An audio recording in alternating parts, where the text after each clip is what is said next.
What's up, nerds, and welcome to my week in review, where I come to you every Sunday with 3 entertainment stories that I personally find interesting, and then we discuss them down below. Now, also down below, you can find the articles that I read to bring you this story, and you can read them for yourself, or you can just watch this video where I'm probably going to read it to you or break it down or whatnot. I just want to say also that if you like what I do here and you enjoy independent content here on YouTube, please consider subscribing to my channel. YouTube is always changing up their algorithm, and small channels like mine, we just keep getting shoved to the back of the line. So please ask that you like, share, and subscribe, and I thank you in advance.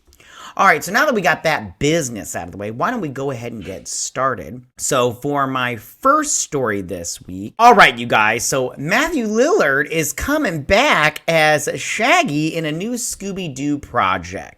So we're going to bust out this article real quick, and this comes from tornado.com.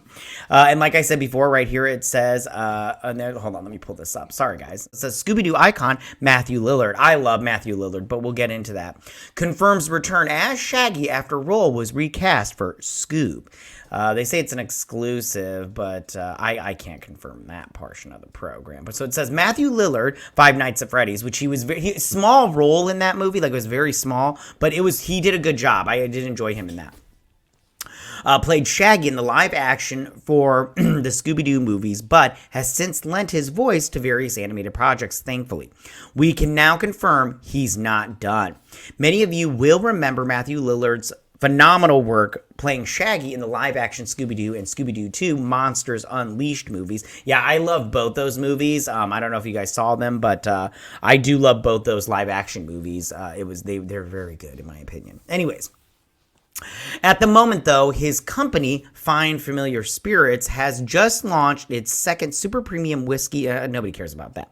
Since 2004, he's lent his voice to the character in a long list of animated projects, but was overlooked, much to the chagrin of fans, for Scoob, where Will Forte took over. Now, I just have to say real quick, I thought that Will Forte did a good job in Scoob. I actually did enjoy that movie very much. So did my kids. I thought it was a good movie.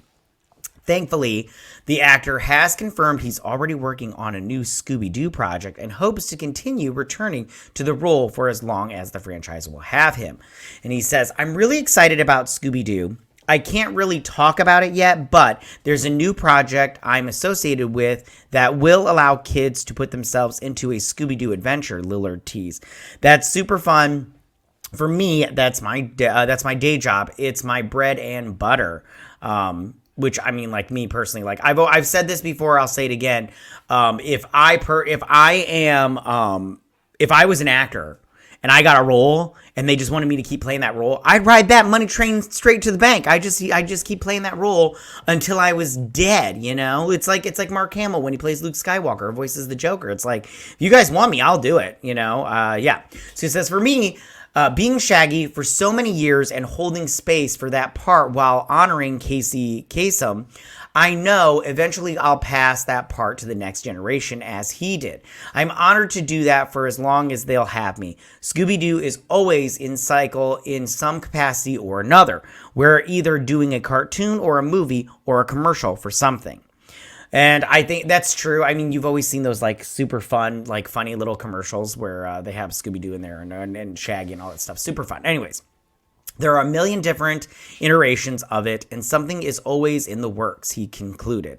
I've had the privilege and honor of being that voice for at least 16 or 17 years, so I will hold to that as long as I can. Hold on to that as long as I can. Yeah, ride that Shaggy money train to the bank, Matthew Lillard. I know I would. Like I said, I'm all like, you know, you got to make that money. So the planned Scoob sequel, Scoob Holiday Haunt, was scrapped by Warner Brothers. Horrible decision, by the way. I think that was a bad idea.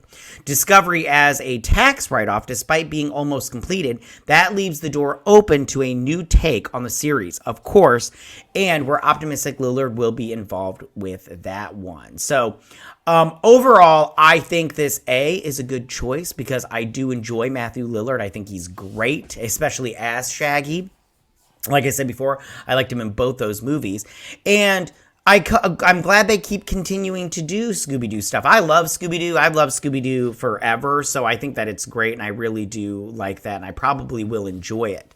But we'll see how that turns out and everything. You know, it could end up being like a nothing burger, and it could end up being scrapped, like the haunted, the Holiday Haunt movie, which again I think was a horrible decision on Warner Brothers Discovery's part. I think they should have kept that going. You know what I'm saying? All right, you guys. So that was my first story of the week. So for my second story of the week, okay. So it looks like Yvonne Chapman will be playing a role in Superman and Lois season 4. Now, if you watch my channel, you know that I love Superman and Lois. I think that's one of the best Superman shows ever, in my opinion.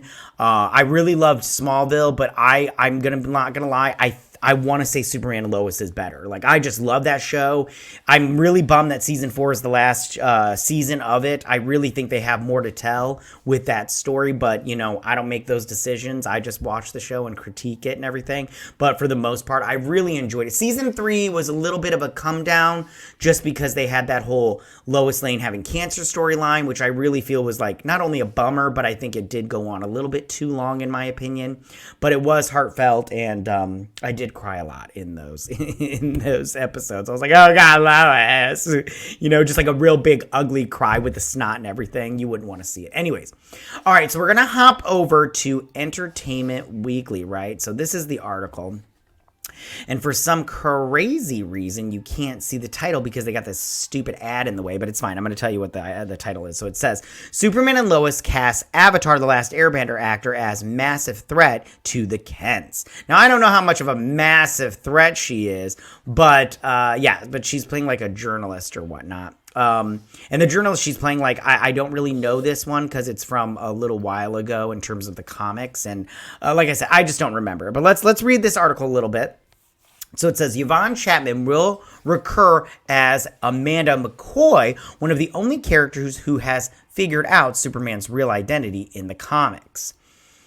And so that's the character from the comic books right there next to Yvonne Chapman. And I believe they do mention it in here because they mentioned Avatar: The Last Airbender. But Yvonne Chapman played Avatar Kyoshi in that, you know, the one Avatar with the fans and everything.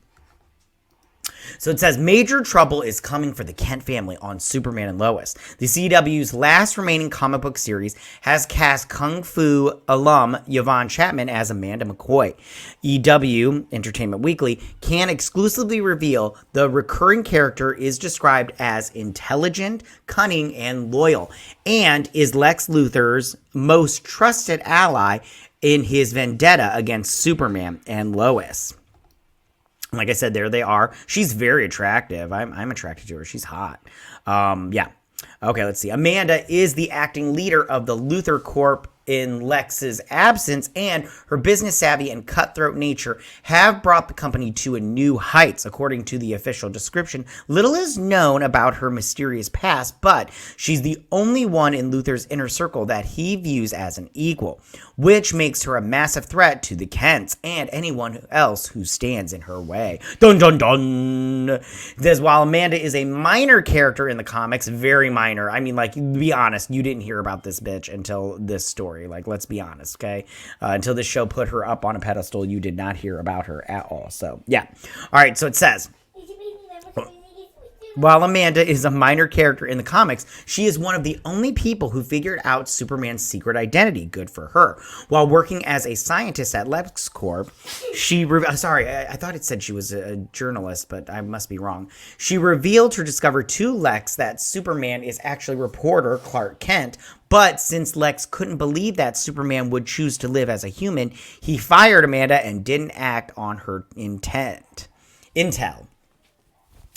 If the show draws inspiration from the source material, Amanda could be a very big problem for Clark and Lois this season. In addition to the season 3 finale cliffhanger where Lex turned Bizarro into a unkillable Doomsday, which was so awesome, you guys. I'll leave my my breakdown in the iCard section over here.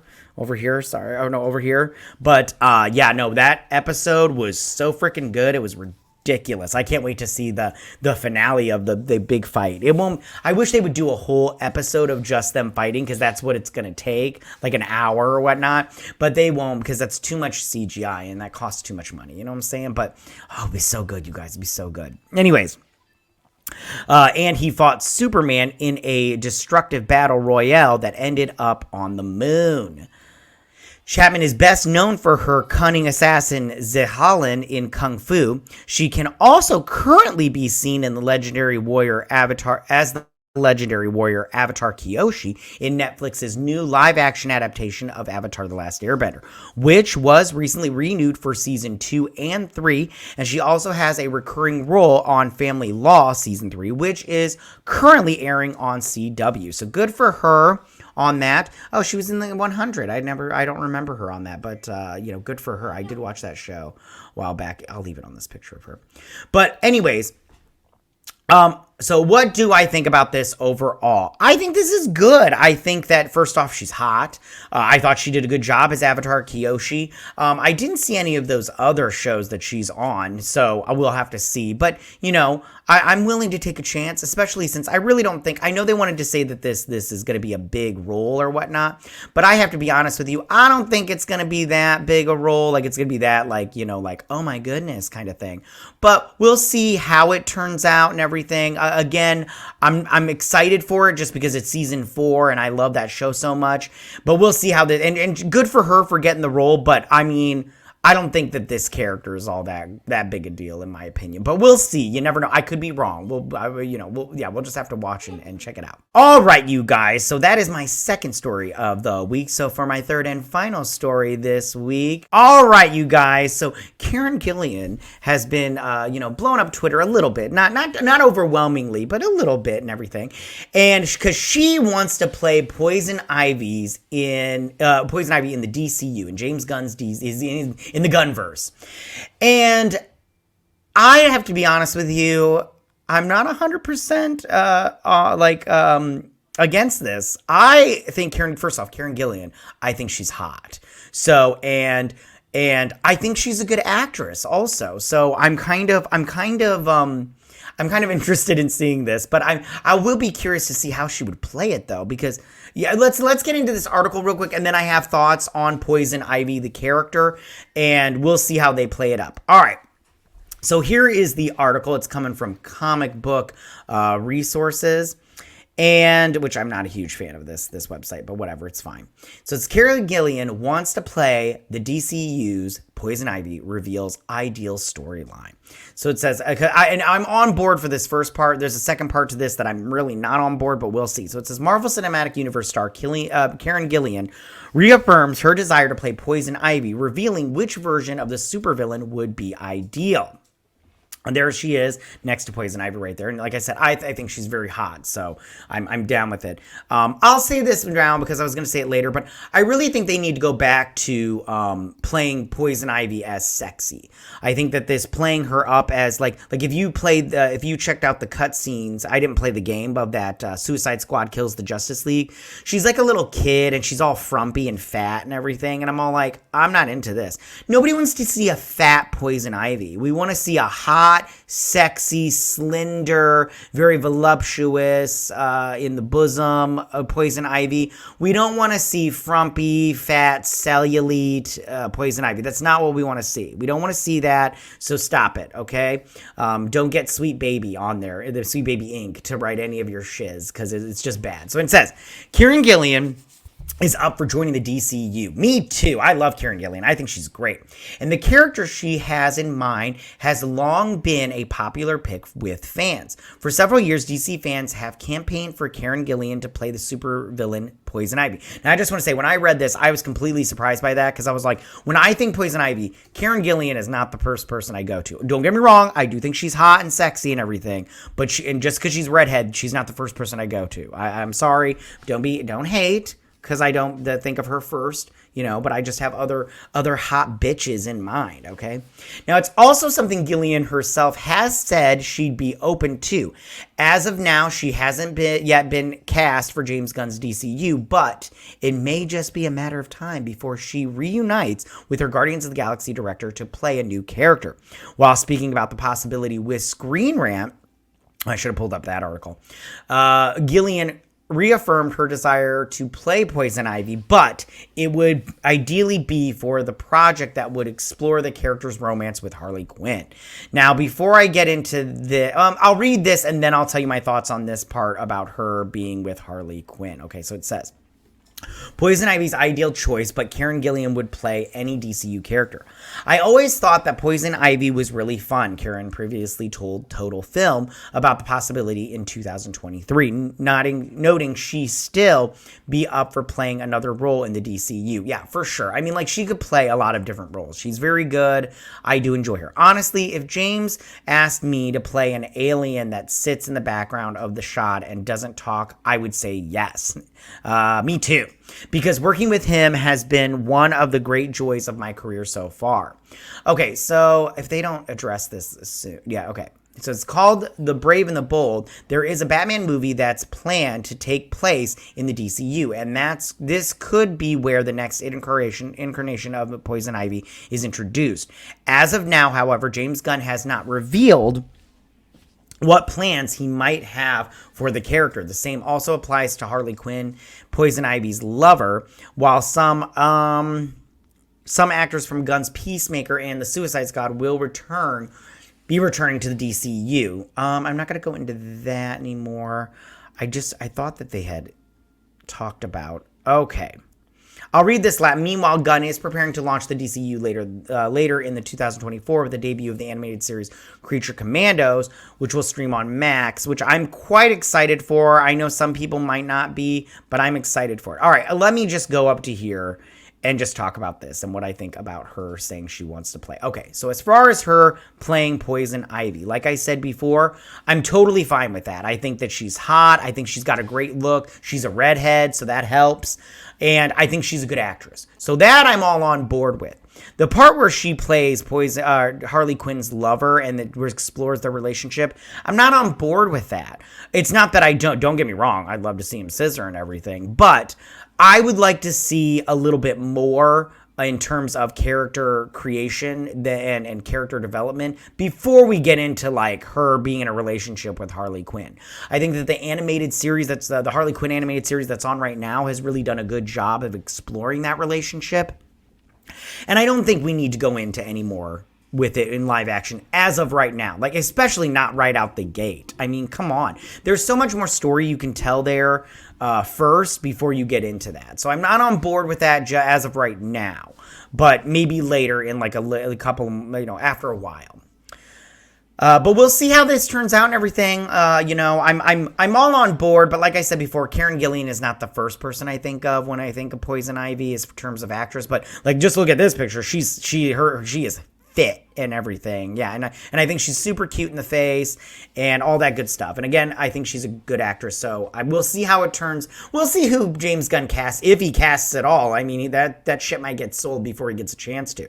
All right, you guys. Well, those are my 3 stories this week. Tell me, what do you guys think about all of this? How do you feel about Matthew Lillard being Shaggy, at least for one more time, in a Scooby-Doo project, unnamed Scooby-Doo project? What do you think that Scooby-Doo project is, and how do you feel about it? Do you love Matthew Lillard? Are you excited to see him in something or do the voice of Shaggy and everything? Or are you just like, oh, no, he's old, plain Jane, get rid of him, you bring in those new talents and everything? Or are you all on board? And what do you think the project is? I hope it's another movie, and I'm not gonna lie. I hope it's live action because I did like those. I want them to bring back all those live action people because they're just an older, mystery gang. That'd be so good and everything. But we'll see how it turns out. Also, tell me, how do you feel about Yvonne Chapman playing this character in season 4 of Superman and Lois. I mean, are you pro this idea and everything? Do you love this idea of her playing Amanda McCoy? Sorry, I didn't mention that before. But of her playing Amanda McCoy. And what do you think about Yvonne Chapman? Did you like her in Avatar as Kyoshi? And have you seen all the other shows that she's been on? And then finally, tell me, how do you guys feel about Karen Gillan saying she wants to play Poison Ivy, but not being confirmed or cast or anything like that? But how would you feel if she did play Poison Ivy? Would that be something you're cool with? Or are you just like, nah, she's not my poison, hashtag not my Poison Ivy, you know? Or what, you know, and what kind of, are you like me and you want to see a sexy Poison Ivy, not a frumpy fat Poison Ivy? Or you know, or do you want to see, you know, a body positive Poison Ivy and everything? So, all right, you guys, well, tell me what you guys think about it. As always, you can go ahead and leave all your comments in that section down below. If you like this video, go and hit that like button. You know, I won't mind. If you're new to my channel, please hit that subscribe button. I'd greatly appreciate it. And I'll see you guys on my next week on my week in review. You guys have a good week. Bye. Hey nerds, if you like this video, go ahead and click that Geek What icon and subscribe. And if you like this video, go ahead and join me every Sunday with my week in review.